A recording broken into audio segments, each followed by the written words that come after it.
बना करके रखा, हमने अच्छी चीजों को अपने जीवन में रोज कुछ ना कुछ ऐड करने की कोशिश की, जोड़ने की कोशिश की, लेकिन फिर भी हमारे जीवन में कोई ऐसा व्यक्ति है, कोई ऐसे लोग हैं जिनसे हम जुड़े हुए हैं संबंधों में बहुत सारे अलग अलग स्तरों पर, उनके साथ हम अपने जीवन में कैसा व्यवहार करें, उनके साथ कैसे हम डील करें। तो ये बात समझ लें आप। ऐसी स्थितियों में सबसे पहला कार्य करना होता है व्यक्ति को आत्म मूल्यांकन निष्पक्ष होकर के आप देखें अपने कार्य को कि कहीं ऐसा तो नहीं कि इन स्थितियों के लिए मैं ही उत्तरदायी हूँ, कहीं ऐसा तो नहीं कि मेरी ही गलतियों का परिणाम मुझे कहीं ना कहीं ये प्राप्त हो रहा है। अगर ऐसा है तो ऐसी स्थितियों में उन संबंधों को बचा करके रखना हमारा दायित्व है, हमारा कर्तव्य है। संबंध हमारे लिए महत्वपूर्ण है, हमारे जीवन का आधार है, बहुत महत्वपूर्ण है और इनसे ही हमारे जीवन की सुंदरता भी बनती है। तो ऐसी स्थिति में मूल्यांकन करें सबसे पहले अपना, और अगर हम पाते हैं कि मैं हर स्तर पे हमने प्रयास करके देख लिया और अब ये संबंध हमारे जीवन को नष्ट कर रहे हैं,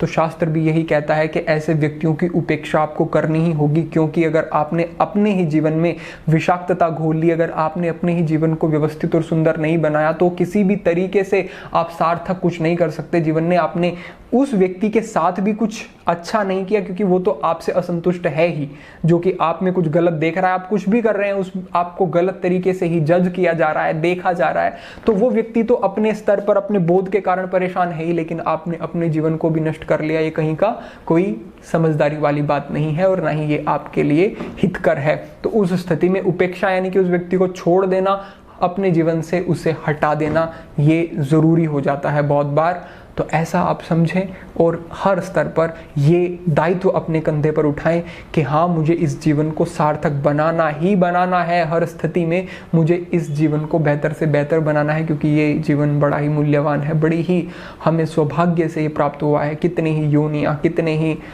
इतने सारे जीव जंतु आप सर्वत्र देखते हैं, सबके अंदर आत्मा व्याप्त है, सबके अंदर चेतना व्याप्त है, लेकिन हम इतनी उच्च चेतना के साथ, इतनी बड़ी कॉन्शियसनेस के साथ आए हैं और इस जीवन को हम सार्थक करने की बोध और क्षमता भी रखते हैं। तो क्यों ना इस जीवन का अच्छे से अच्छा प्रयोग किया जाए, क्यों ना उन सभी चीज़ों को प्राप्त किया जाए जो कि हम प्राप्त कर सकते हैं अपनी संभावना का प्रयोग करके। क्यों ना जीवन में कुछ परमार्थ किया जाए, दूसरों के लिए भी कुछ हितकर किया जाए, क्यों ना एक अच्छा कंट्रीब्यूशन समाज में दिया जाए, क्यों ना हम ऐसा जीवन जी करके जाएं जो कि अनुकरणीय हो और जो कि हमारी संस्कृति, हमारे धर्म और हमारी आगामी संतति के जीवन को भी सुमार्ग पर लेकर के जाए। तो ऐसी चीज़ें कुछ छोटी छोटी जिनकी तरफ ध्यान देना ज़रूरी है, इनको लिख लें, इनकी तरफ बारीकी से ध्यान दें और आप विश्वास रखें कि अगर केवल आप इतना कर लेते हैं तो आपका जीवन बदल सकता है। आप पूरी तरह से मानसिक स्तर पर शांत और शुद्ध अनुभव कर सकते हैं। तो ये एक विशेष मार्गदर्शन आज आपके लिए था।